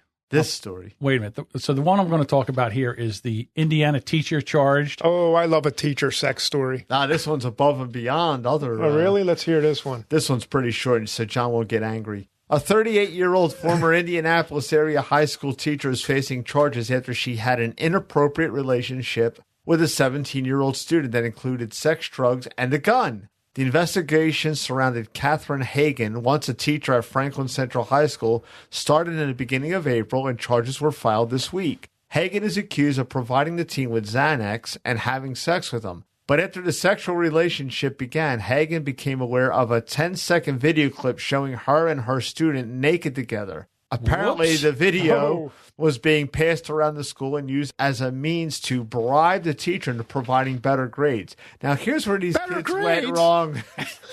Yeah. You know, that's what they were worried about, better grades. Better grades. You know? Well, did you listen? All right. Not that I condone this, by the way, but I just found this like... I mean, did you see the picture of her? So this is how this probably went down. All right. Which one of us got to fuck Miss Hagen? All right. I'll do it. All right. I'll take one for the team. Is that what you're saying? All right. I'll fuck her. You videotape her, and then we'll show it to her, and we'll all get good grades. We'll get A's from that for the rest of our... Okay. All right. Authorities say... Anybody got any alcohol? These kids have no imagination. Well, here's where it gets even better. Authorities say after the discovery of the video, Hagen then purchased a gun and gave it to a student who she instructed to rob other students of their cell phones containing the incriminating evidence against her. Hagen now faces charges of conspiracy to commit robbery while armed with a deadly weapon, child seduction, dangerous control of a firearm, providing a firearm to a child, and dealing in a scheduled for controlled substance. Hagen was hired as a teacher at the school in January, but resigned in April. So she lasted 3 months. Right. So, like, what do you do? Like, wait a minute. The student with the gun that he goes, "Hey, do you guys have that video of Miss Hagen? Yeah, check this out. All right." Give me that cell phone, that cell phone, or you're dead. All right, give me that cell phone. Well, just think about this. She was hired in January, and she quit in April. Yeah, resigned. In April. She wasted no time. She wasted no time in getting them ankles up. She was trolling for cock immediately. Well, take a look at her, will you? Yeah. I mean, she's the best. Maybe. Well, John, now there's an ass for every seat. Well, I'll tell you right now, she's a Pennsylvania 3 and a Vegas 2. Well, this is Indiana. She's all right. She's all right. All right. This is Indiana. Yeah, she's all right. Did you see the one? Remember the one that was she used to be a cheerleader for what was it? I forget what football team. Okay. Did you see her? What about it? She was good looking or a bit worse? Oh, she was smoking. In fact, but what I'm saying is, like, if you were sitting in school, 17 years old, would you say, "Man, I'll tell you what, I got to get him a piece of Miss Hagen"? Wait. Not that would happen, but if Miss Hagen walked up to you and said, "Hey," I don't know. I honestly got to say, it's well, wait a minute. Is this 55-year-old John talking or 16-year-old John talking? I'm going to invoke the Big Tom rule here. Excuse me, sir. Would you like a blowjob? Yeah, maybe a little later. No, it's not going to go down. I don't know how that works. I'm telling you, it just doesn't. I don't see pursuing her. Now, the cheerleader. I don't see going out. Well, there's a website of all the hot teachers that had exactly. So I don't see anybody trolling. It's astounding. Wait a minute. First of all, there's a lot of teachers that get caught on this. The only ones that catch anyone's attention are the hot ones. Right, yeah. This one slipped through the cracks because she got a gun, gave it to a student, and told them to commit armed robbery. That's why this one, rose to the cream of the crop. My favorite one was the one kid. He got not only one teacher, but the teacher he got invited another teacher in the bed with him, so he had two teachers at once. Well, he must have been gifted. Well, he was, I guess, but they were both hot, and I was like, check out the big brain on Brad. How about that? He's quite the coxman. Oh yeah, you're a smart motherfucker. Well, the one teacher, she was just depraved. I mean, she like some of the texts you're looking. Not that way, Just like back in the day, it was the male teachers that got in trouble sleeping with the students, not the female. Yeah, well, things are different now. Huh? Man, I miss everything. I'm always late for everything. I'm always late. Here's how bad my life I think it always went on. I just think that maybe years ago people were better at keeping their mouths shut. Oh, sure. Oh, well, kids are High stupid. school students back then with banging a teacher, they would keep their mouths shut. They wouldn't. I don't know. This couldn't Are just... you kidding me? I mean... No. I'm not saying they probably would tell their friends, but they didn't have cell phones, and it couldn't that's what I mean. It couldn't proliferate the way it does today. You know what I'm saying? Well, there wouldn't be a 10-second video. No. Well, first of all, if you had any brains, you wouldn't be passing around. You wouldn't tell anybody. All right, listen. I'm going to get in the back of Mrs. Hagen's car. I got to get drunk for this. I'm going to get in the back of Mrs. Hagen's car. All right? You get over here and videotape her naked so we can get an A in calculus, okay? because I can't pass calculus, and I'm not going to go to county school.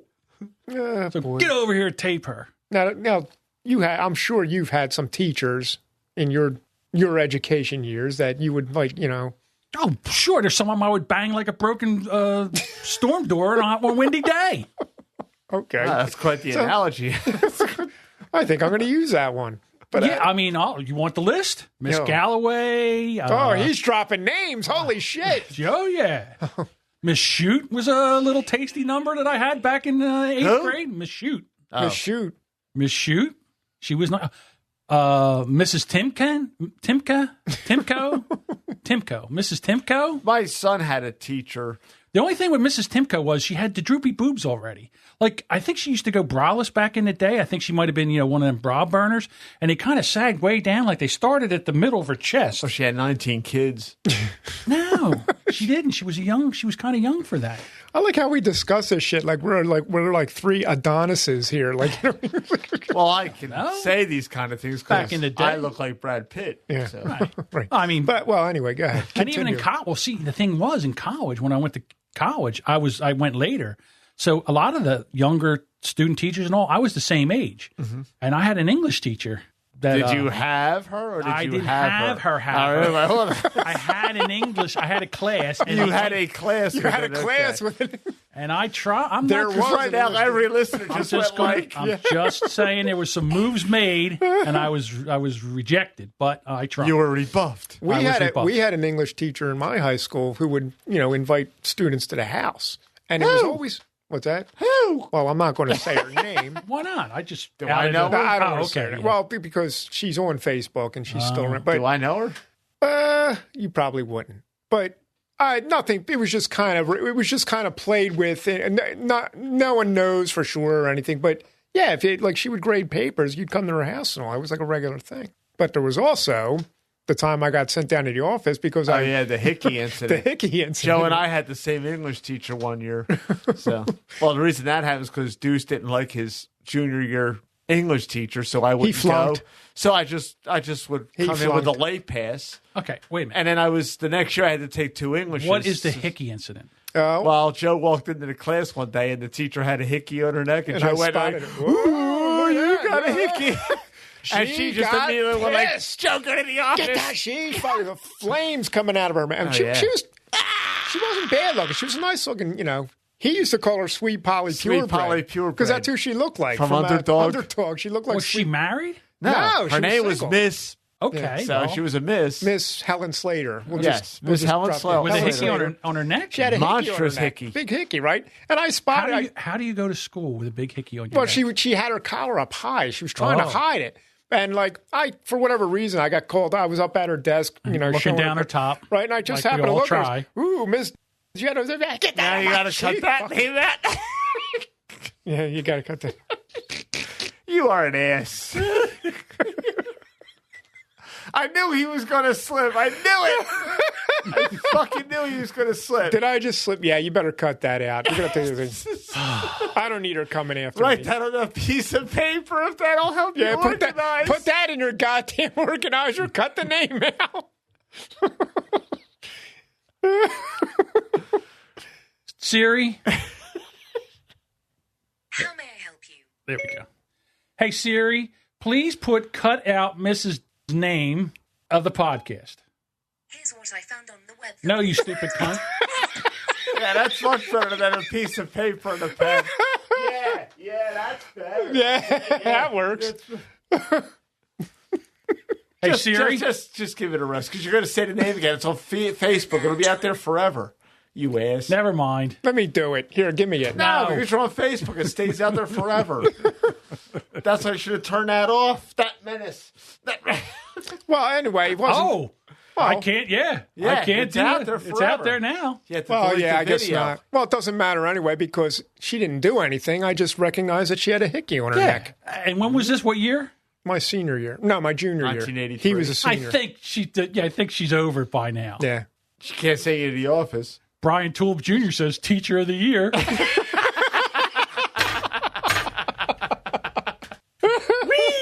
Here we go. Okay. Yeah, well, there were teachers that were... Hey, listen. She liked a little shot of a little shout. Not that she was doing. We're not implying that she did it with a student. No. She said Joe had the temerity to point out her extracurricular activities when she's the not class. a teacher. Yeah, to the class. Loudly and boisterously. Ooh, look at that. Get out of there. I was so over the top. And I sat in the back row, and it was like, Oh, you were there when it happened? yeah, we had the same teacher. Well, she wisely separated us. I had to sit in the front left row. And Totally he was diametrically completely. opposed. She was in Joe was top next to her desk. Yeah, I was right First in front of her row desk. front desk. I was last row back desk.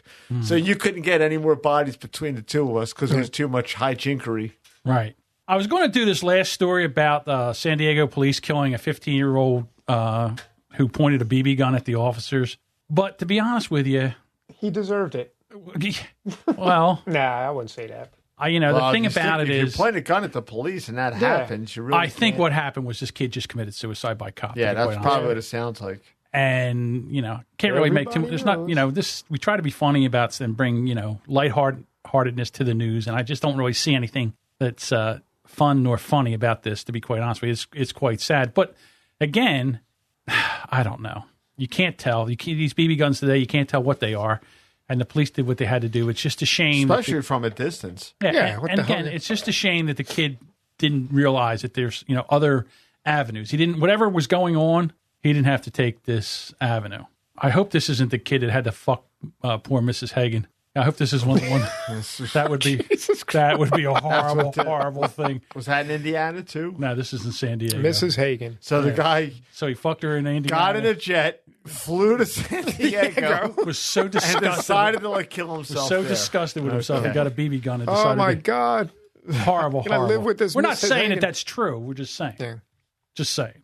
Anyhow, let's Wrap it up. wrap it up. Wrap it up with what? Did I just kick? Oh, my God. What did you do? Look at Facebook. Yeah, you know why? Why? I just ended it. Oh, shit. Oh, no, I didn't. No, it's still on. Okay. False alarm. We're still on. And he didn't have any Jack Daniels. I didn't even have any Jack Daniels. I got too much stuff. You know what it going on is? here. You need to have Jack Daniels, I think. I wasn't. You think I wasn't as funny this time as I was last No, time? no, I more think you're fluid. funny, but I'm more fluid.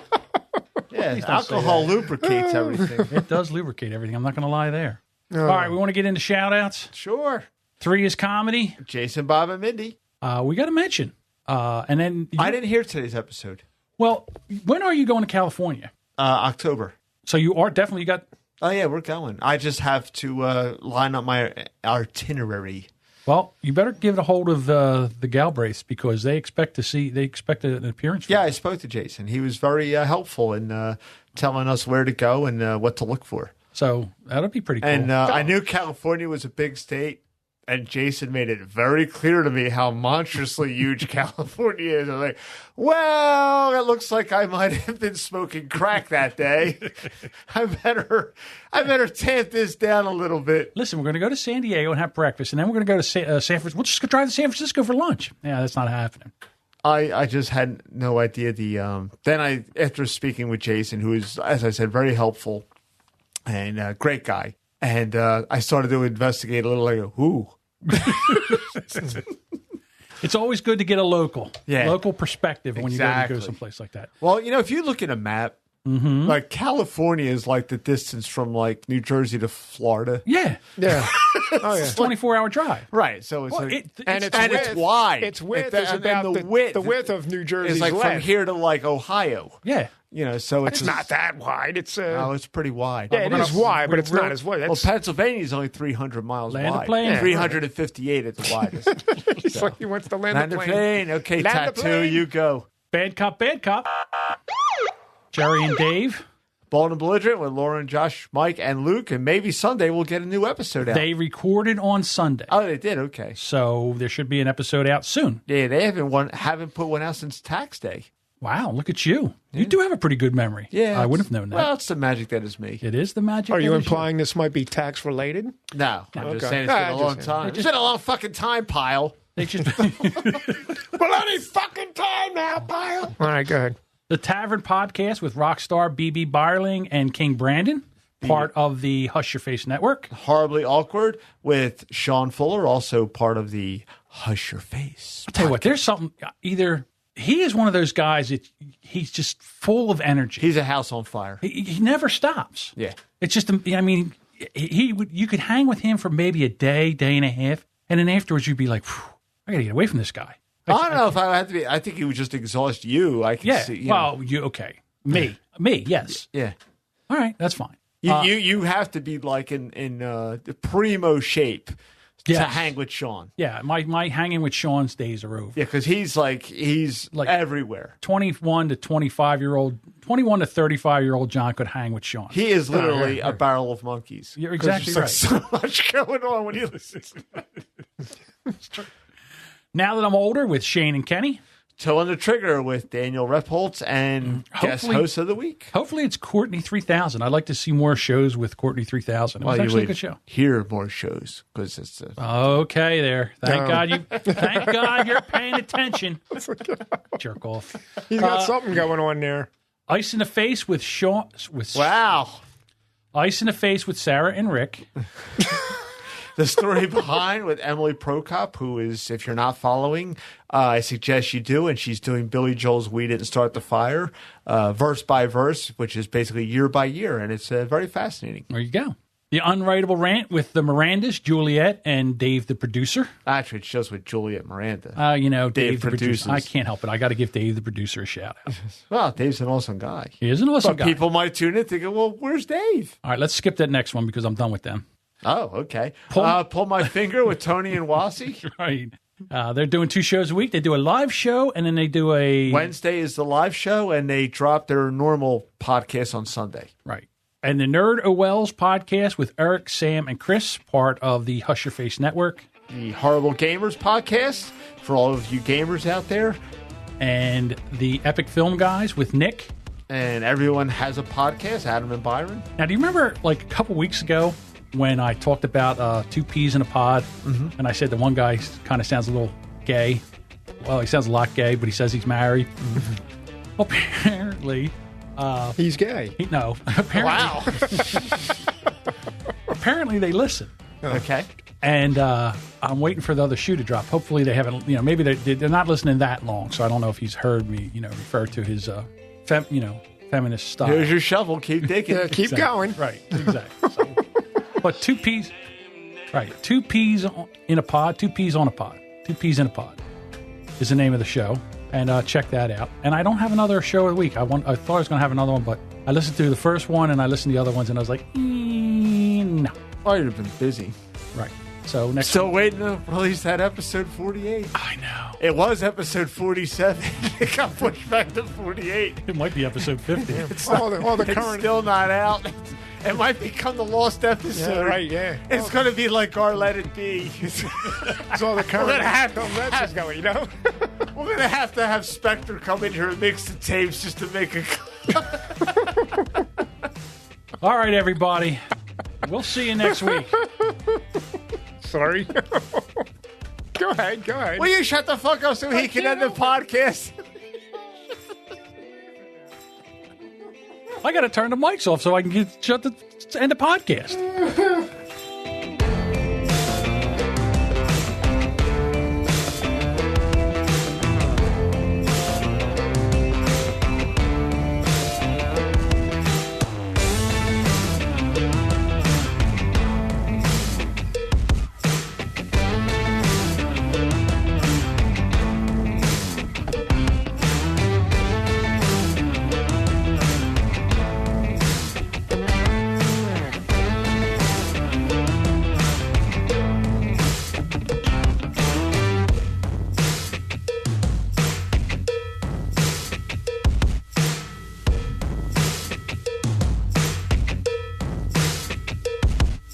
Shut the fuck up so I can end the recording. That's it. We're just getting into it.